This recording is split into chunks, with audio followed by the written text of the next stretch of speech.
since he committed to you guys. What have you seen from him so far this first week or so?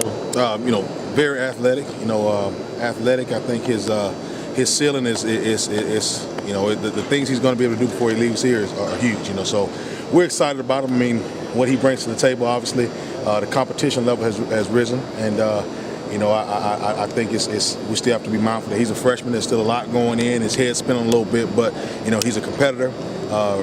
Wants to learn, and he comes out and competes every day. Certainly taller than you see from a running back generally. How does he kind of deal with that in terms of just not running up front, things like that? He hadn't had a problem dealing with it.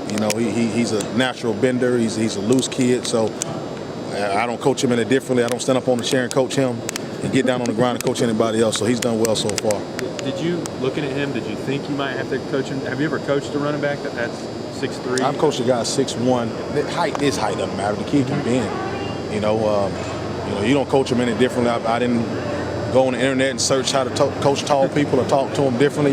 He's a kid that showed that he has that natural ability. That's why everybody in the country wanted him.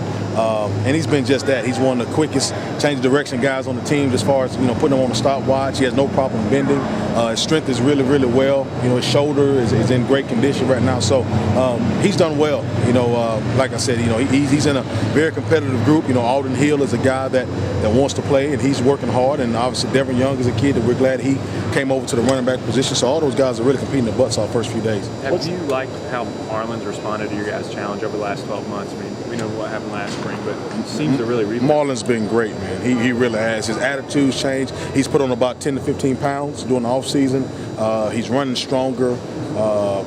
He's playing physical. He's a leader.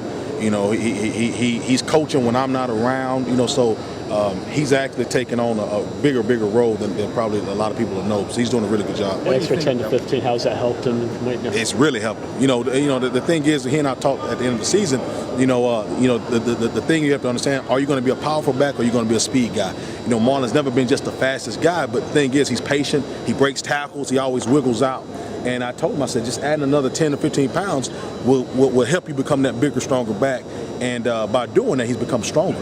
So he put on weight, but he also gained some strength with it. He was just as explosive on his vertical jump. His change direction drills actually got faster. So, the first few days have been really, really impressive with him. He just have to do a good job of keeping that weight on. When did you see something click in him or something change? Was there something you saw or a time? As the season progressed, he finally got healthy. I think the fact that Rajon really bought in and had some success, I think he was able to see that when my time comes, I'm going to just buy into the little things and want to be that guy. So I think as soon as the Kentucky game was over with, you could see Marlon look around and realize he was the oldest guy in the room, and he started to take on that role. He and I sat down and talked, and I think he's really bought in. And he's been doing a really good job, knock on wood, but I think he's prepared to step in and finally have a big season. And Justice Pickett, how has he kind of come back from that injury that he had last year? Doing well, doing well. Obviously we have a lot more guys getting reps now than when he first got here. So, reps are hard to come by, but I tell the guys all the time, don't count your reps, just make your reps count. And so far he's doing that, so he just has to, keep a good attitude and keep competing. When his time comes, he has to make plays. Has her shoulder been an issue at all? It has not. He came in and whoever did the surgery did a really good job. He did a real good job of rehabbing all season. Came in here, we were very, very smart of how we brought him in slowly to drills and different things and lifting weights, and we just kind of prepared him for this moment. He was in there yesterday, first day in pads, or 2 days ago, and did a really good job blocking AJ on the blitz, did a really good job blocking Majid on the blitz. So he put his shoulders to the test the first couple times and did a really good job. So he hadn't blinked or thought about it yet.